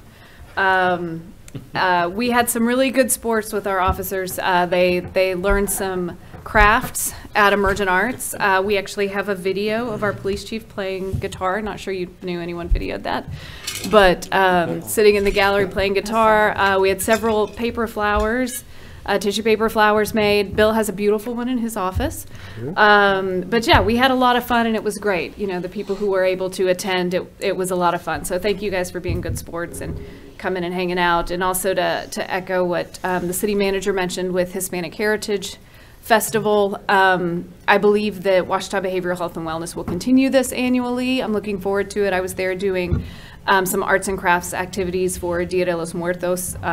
There were a ton of people, vendors from here and Little Rock. The traditional Aztec dancers were phenomenal. Really good. It's not something we see very often. And then we actually had one of our local residents who's Peruvian show up kind of at the end in traditional Peruvian costume that was absolutely beautiful. And so I'm looking forward to that next year. And so anyone who missed it this year, please don't. Next year it'll be during Hispanic Heritage Month. I'm not sure which weekend, but hopefully we'll see you all there next fall. But thanks to everybody who came out for that.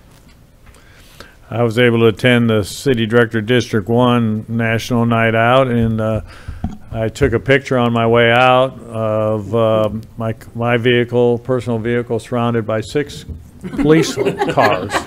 I didn't post on Facebook. I was going to the caption would be, "It's not as what it appears to be." And then we were all parked in the Dryden Pottery parking lot, and what Mr. Dryden came out and said, "What's going on? What's all these police officer vehicles here?" And I said, "Oh, it's National Night Out." He was thankful. He loved to see the police presence in the Whittington area, and said, "Anytime, just feel free to use the lot." So he was all in on that. So it was a very nice night throughout the city. So thank you for hosting, each of you, your individual nights out.